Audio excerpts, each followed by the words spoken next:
Praise the Lord. കർത്താവിൻ്റെ ധന്യതിരുനാമം ഇന്ന് ഈ പ്രഭാതത്തിൽ മഹിമപ്പെടുമാറാകട്ടെ. ഒരുമിച്ച് ദൈവസന്നിധിയിലേക്ക് അടുത്തു വരുവാൻ, പുതിയ പ്രഭാതം കാണുവാൻ ദൈവത്തോട് നന്ദി പറഞ്ഞുകൊണ്ട് അഖിലാണ്ടത്തിൻ്റെ ഉടയവനായ സൃഷ്ടിതാവായ ദൈവം നമുക്ക് തന്നിരിക്കുന്ന എല്ലാ നന്മകൾക്കും, അനുഗ്രഹത്തിനും, സോഴ്സുകൾക്കും, വരുമാനത്തിനും, കുടുംബത്തിനും, തലമുറകൾക്കും എല്ലാറ്റിനുമായി നന്ദി പറഞ്ഞുകൊണ്ട് കർത്താവിനോട് സ്നേഹത്തോടെ, പ്രാർത്ഥനയോടെ ഇന്ന് പ്രഭാതം ദൈവവചന ധ്യാനത്തിനായി നമുക്ക് മാറ്റിവെക്കാം. ആധാരമായി യെശയ്യാ പ്രവാചകന്റെ പുസ്തകം 3-ാമത്തെ അധ്യായം 10-ാമത്തെ വാക്യം വായിച്ചു കേൾപ്പിക്കുന്നു.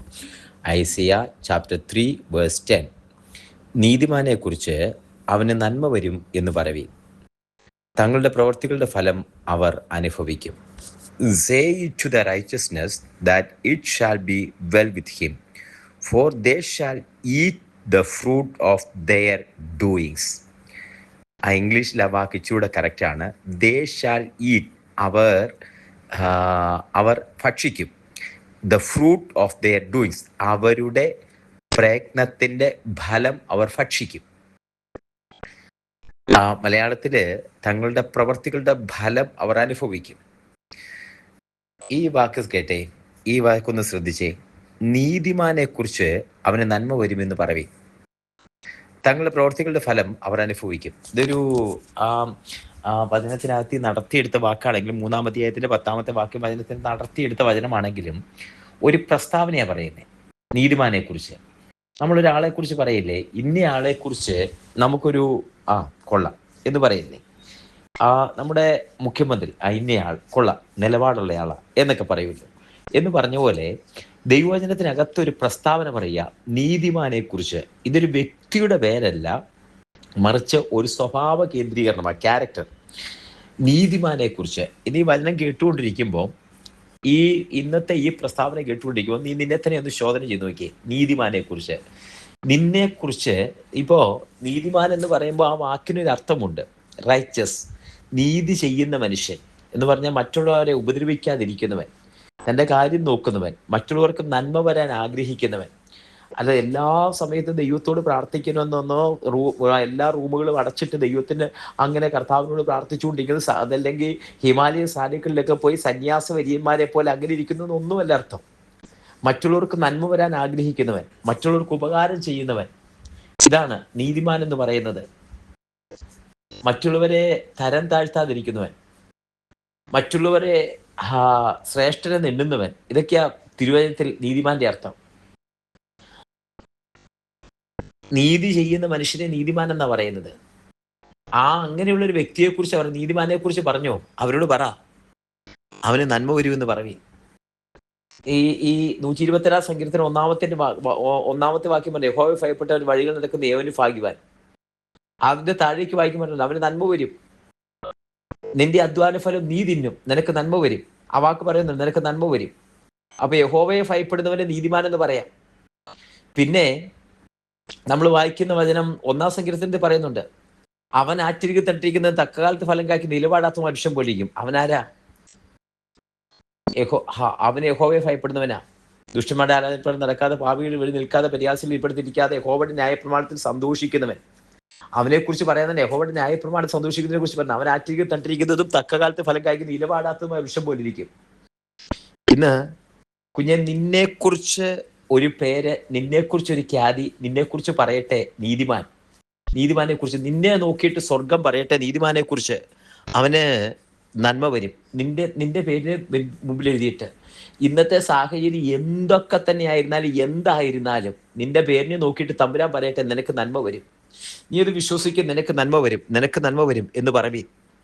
ഇന്നത്തെ സാഹചര്യം എല്ലാം നീ വേദനിച്ചിരിക്കുകയായിരിക്കും, ഇന്നത്തെ സാഹചര്യത്തിൽ നെടുവേർപ്പെട്ടിരിക്കുകയായിരിക്കും, ഇന്നത്തെ സാഹചര്യത്തിനൊക്കെ പ്രാർത്ഥിക്കാൻ പോലും പറ്റാതിരിക്കുന്ന ഒരു സാഹചര്യമായിരിക്കും.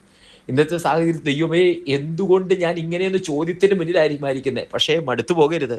നീതിമാനെ കുറിച്ച് അവന് നന്മ വരുമെന്ന് പറവീൻ. ധൈര്യത്തോടെ പറ, അവന് നന്മ വരും, അവന് നന്മ വരും.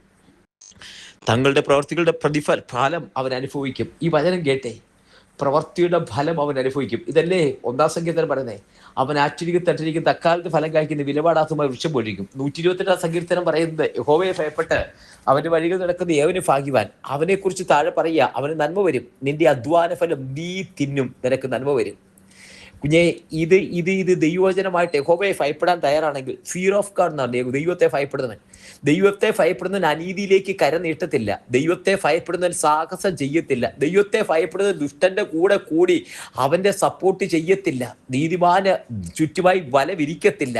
ഇന്ന് ഈ വചനം കേൾക്കുമ്പോൾ ദുഷ്ടന്റെ കൂടെ കൂടുന്നവനെ നോക്കി നീ നെടുവീർപ്പെടണ്ട കുഞ്ഞെ. നീ നീതിമാനായിട്ടിരിക്കെ. സദൃശവാക്യം പറയുന്നു, നീയോ എല്ലായ്പ്പോഴും യഹോവ ഭക്തിയോടിരിക്കുക, ഒരു പ്രതിഫലം ഉണ്ടാകും നിശ്ചയം. യഹോവ ഭക്തനെ അല്ലെങ്കിൽ ദൈവത്തെ ഭയപ്പെടുന്നതിനെ പറയുന്ന പേരാ നീതിമാൻ എന്ന് പറയുന്നത്. ആ നീതിമാനെ കുറിച്ചാ വചനം പറയുന്നത്. അതേ, അവന് നീതിമാൻ അർത്ഥങ്ങൾ ഒത്തിരി ഉണ്ടെന്ന് മറ്റൊരു ഭാഗത്ത് പറയുന്നുണ്ട്. പക്ഷേ അവയെല്ലാറ്റിലും യഹോവ അവനെ വിടുവിക്കും. ഇന്ന് നീതിമാനെ കുറിച്ച് അവൻ ഒന്നും നോക്കണ്ട. നീതിമാനാണോ, അവനെ നോക്കിയിട്ടൊരു പ്രസ്താവന പറഞ്ഞോ, നിനക്ക് നന്മ വരും. നീതിമാനാണോ, യഹോവയെ ഭയപ്പെടുന്നവനാണോ, മറ്റൊന്നും നോക്കണ്ട. അവനെ നോക്കിയിട്ട് പറ, ദൈവത്തെ പേടിയുള്ളവനാണ് ദൈവത്തെ ഭയപ്പെടുന്നവൻ. ദൈവത്തെ ഭയപ്പെടുന്നവൻ അനീതി കണ്ട് ഒഴിഞ്ഞോളും. അനീതി കണ്ട് അതിന്റെ കൂടത്തില്ല. അനീതികൾക്ക് സപ്പോർട്ട് ചെയ്യത്തില്ല. ദൈവത്തെ ഭയപ്പെടുന്നവനാണോ, അതേ, നീതിമാനെ കുറിച്ച് അവന് നന്മ വരുമെന്ന് പറയും. തങ്ങളുടെ പ്രവൃത്തികളുടെ ഫലം അവർ അനുഭവിക്കും. ഇത് വിശ്വസിച്ചേ, പ്രവൃത്തിയുടെ ഫലം അവർ അനുഭവിക്കും. നീതി ചെയ്യുന്നവന് നീതിയിൽ അത് കൊയ്തെടുക്കും. അനീതി ചെയ്യുന്നവൻ അനീതിയിൽ കൊയ്യുന്ന, നീതി ചെയ്യുന്ന നീതിയിൽ സമാധാനം കൊയ്യും, നീതിയിൽ അവന്റെ ഫലം കൊയ്യും. ഇന്ന് ഈ പ്രഭാതത്തിൽ വിശ്വസിച്ച കുഞ്ഞെ, കർത്താവ് നിന്നോട് കൂടെയുണ്ടെന്ന്. നീതിയിൽ ഫലം കൊയ്യുമെന്ന് നീ ഒന്ന് വിശ്വസിച്ചേ, യഹോവ നിന്നോട് കൂടെയുണ്ട്. ഇന്ന് ഈ പ്രഭാതത്തിൽ ഹല്ലേലൂയ, ആ വചനം ഹൃദയത്തിനകത്തേക്ക് പതിയട്ടെ. നിനക്ക് ദോഷം വരികയില്ല.